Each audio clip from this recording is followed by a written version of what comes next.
Capítulo 20. Consumación. A la habitación todavía llegaban voces y música y ruido de afuera, mientras ardían suaves hierbas aromáticas y una lámpara de cera daba una tenue luz en el rincón. Rebeca sabía todo lo que necesitaba saber, o al menos creía que sabía todo lo que necesitaba saber. Su madre había tenido con ella una charla muy completa, muy gráfica y sin evitar ninguna de las preguntas que la chica le hacía. Tenía 12 años y poco más, y hacía unos días había pasado su segunda regla. Su esposo era un muchacho que parecía tranquilo, tenía una mirada reflexiva y al mismo tiempo un cuerpo como desgarbado, de modo que cuando miraba sus ojos le parecía mayor y cuando miraba su cuerpo le parecía más chico. Ella notó cómo él se desvestía con cierta soltura y se metía en la cama, donde ella, en pocos minutos, también llegó. Él le tomó las manos y le dijo: «¿Por qué no conversamos un rato antes de consumar la boda?» «¿Hice algo que te disgusta?» «Nada. Solo se me ocurrió que si charlamos un poco, los dos vamos a estar más tranquilos después. Para mí también es la primera vez que voy a tener una esposa». Ella rió nerviosa y ambos se cubrieron con las sábanas y conversaron de su infancia, y pronto Santiago le estaba hablando del mar y de las costumbres de los otros pueblos en Alejandría y de cómo a veces husmeaban en los barrios griegos y romanos, pero sobre todo iban a los barrios egipcios, porque los hijos de esa tierra tienen su vida íntima en el jardín, delante de todo el mundo, y no les importa. Ella abría sorprendida sus ojos cuán grandes eran y se declaraba escandalizada, pero también sonreía. Pronto ella reconoció que en realidad le daba mucha curiosidad y que si hubiera sido una niña en ese país también habría escapado y corrido para esconderse detrás del tronco de un sicomoro y desde allí mirar. Santiago rió con ella y su pantorrilla acarició el pie de la joven. Esther era media cabeza más alta que Jesús y tenía una naturaleza huesuda, con anchos hombros y caderas como la familia de su madre, no como su padre o su hermano.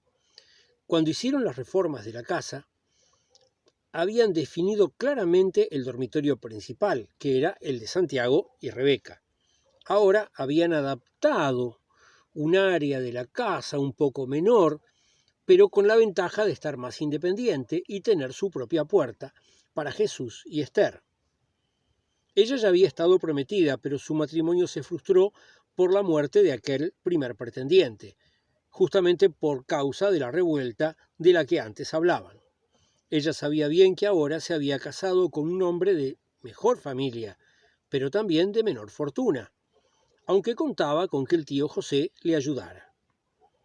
No podía evitar, sin embargo, verlo como un chico. Ella ya era toda una mujer y tenía toda la altura que alguna vez iba a tener en su vida, mientras que seguramente Jesús todavía iba a seguir creciendo. Y sobre todo, le iba a salir la barba en algún momento. A ella le gustaban mucho las barbas de los hombres. No había estado luego en ninguna relación, pero después de haber quedado inconclusa su boda, en algún momento se había dejado llevar de algún impulso. Y si bien no había perdido su virginidad, no era ajena al contacto con el hombre. Jesús tenía claro que lo que no debía hacer en ese momento era pensar en Lázaro. Ya habría días, semanas, meses, años para Lázaro. El aroma penetrante de las hierbas aromáticas que había elegido personalmente lo inundaba todo. Viviendo la luz tenue de una lámpara de cera como insuficiente, su esposa encendió una segunda y la puso del otro lado de la cama. Se tendió en el lecho desnuda y le hizo un gesto para que se acercara.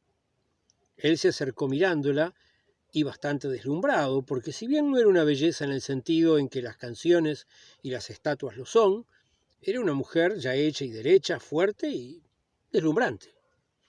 Ella tomó la iniciativa y empezó a acariciarlo y a tocarlo, y cuando llegó el momento, se subió encima de él y consumó el matrimonio. Pocos minutos después, y aún insatisfecha, ella lo escuchaba roncar. Capítulo 21. El plan. A la mañana siguiente todavía estaban puestas algunas de las mesas grandes para el desayuno, ya que algunos parientes que habían venido de lejos habían pernoctado allí, pero también, según es costumbre, las otras mujeres de la familia querían revisar las sábanas para ver la prueba de la virtud. Mariam las espantó con unos gritos, pero no teniendo cuidado de que alguna de ellas hubiese verificado, ya que sus nueras habían cumplido con llegar intactas al matrimonio. Primero llegaron Esther y Jesús. Era claro que ella sonreía con la satisfacción de haber cumplido su objetivo. Su hijo, por su parte, parecía aliviado, y cuando se sentó a la mesa tenía más interés en comer algo de pan y queso y beber mucha agua que en cualquier otra cosa. Apenas después llegaron Santiago y Rebeca. Ella lo miraba con alegría y esperanza, y él caminaba con más serenidad de la que habitualmente tenía. Fue a sentarse junto a su mellizo y pronto comenzaron a hablar sobre los planes de viajes que tenía Jesús, que era el tema que una y otra vez conversaban sin final.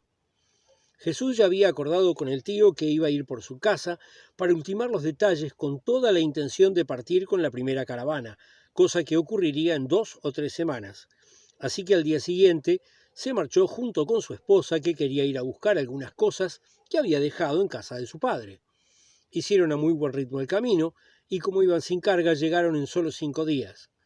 El buen clima continuaba, y en las noches pudieron pasar bien, y tras la 4ª noche Esther le dijo: «Esta noche no solo has cumplido tu deber de esposo, sino que has hecho que yo realmente pase bien».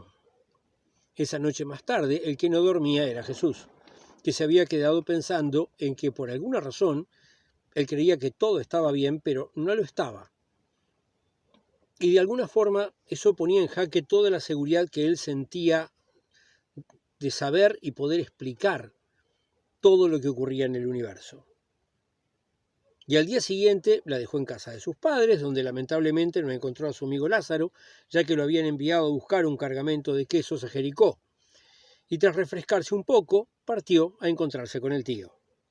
Este le explicó qué era lo que tenía que hacer por él: cuidar que el pago del estaño que se iba a realizar en las minas de Hispania se hiciese correctamente, ya que sin duda iban a tratar de adulterar las pesas.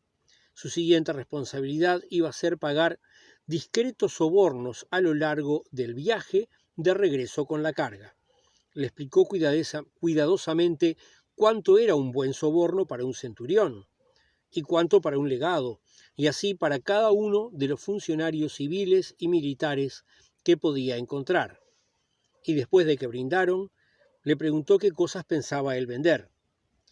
Jesús expuso que pensaba hacer un pequeño desvío y pasar por Alejandría, y allí comprar telas finas que podría vender en más de un punto del recorrido. Después de todo, el acarreo de estaños se iba a hacer a lomo de burro desde las minas hasta Tarraco, y desde allí en barco con escala en Ostia y Alejandría, antes de llegar a Jaffa y de nuevo en burro a Jerusalén. Si partía pronto de Alejandría, desde ahí conseguiría barcos que lo llevarían en tiempo a Hispania. Estate cierto siempre de llevar contigo a Dimas, y sigue sus consejos para viajar seguro. Cerro José. Capítulo 22. La partida. Primero pasó a saludarla a ella y pacientemente escuchó sus recomendaciones de prudencia y sus mejores deseos. Luego le dio un beso a cada una de las mellizas, levantó por todo lo alto a Simón, se abrazó con José y se saludó muy ceremonialmente con Judas, que por esos días estaba exigiéndole a todos que lo trataran como a un hombre grande. En la puerta lo esperaba su esclavo con 3 burros, su esposa, con quien intercambió algunas palabras en voz tan queda que los demás no lograron entender qué decían, y Santiago y su cuñada. Con este se dieron un gran abrazo y se miraron a los ojos, y luego Santiago se volvió a parar junto a su esposa. Jesús se subió a un burro, y él y Dimas giraron dando la espalda a la casa y al taller, y empezaron a bajar la colina. Después tomaron el camino hacia la izquierda, y en un rato ya no se les veía. Santiago corrió, bajando primero y subiendo luego a la colina que estaba en lo que iba a estar la casa de Jesús, y llegando bien arriba pudo verlos por mucho rato, según recorrían el camino del otro lado de la colina, hasta que quedaron ocultos por algunas palmeras que crecían más abajo. Era una sensación muy extraña. Se dio cuenta que de algún modo siempre habían estado juntos y que ahora sus vidas se separaban, de tal modo que ya no iba a ser posible que volvieran a ese modo tan conocido, por más que se amasen como solo se aman los hermanos. Mariam volvió adentro de la casa y se puso a reparar unas mantas que ya tenían daños de uso, como si hubieran estado viviendo allí durante mucho tiempo. Con el apuro de la mudanza se habían olvidado de comprar todas las necesarias, y Santiago había hecho un viaje rápido para traer unas pocas desde Jerusalén, pero obviamente tendría que haber ido Jesús. Sin embargo, no podía dejar de preocuparse, ya que Jesús, si bien era bueno para comprar y vender, también podía ser imprudente, demasiado confiado en su ingenio. Y había momentos en que ella pensaba en bandidos atacando las caravanas o barcos que eran destrozados por las olas. Pero cada vez que remendaba una parte de la manta, sentía como si de algún modo estuviera remendando el futuro y consiguiendo un camino seguro para que él fuera y viniera. A ella no le caía muy simpático el tal Dimas, y no le quedaba claro cómo un hombre tan fuerte había llegado a transformarse en esclavo. Pero cuando José lo vio, supo que era la compra para hacer compañía a Jesús. Al ser ellos judíos, igual que Dimas, en el 7º año tenían la obligación de liberarlo. José pujó por él contra un abateo, y Dimas comprendió desde un primer momento cuál era su interés. Había imaginado que lo compraban como guardaespaldas, pero resultó muy contento saber que además iba a estar viajando por tierras en ese momento para él desconocidas. Tal alegría y comedimiento eran posiblemente lo que despertaban la desconfianza en Mariam. Pero también ella se decía que el tío José no se iba a dejar engañar tan fácilmente y que algo habría visto que ella no veía. En algún momento uno tiene que mirar alejarse a los hijos con sus propios ojos y ver entonces cómo llegan a tierras distantes, solo con los ojos de la imaginación. Reunir en su mente los relatos de los viajeros que hablan de esas tierras, de la remota Hispania, y dejar despierto que los sueños hagan su camino.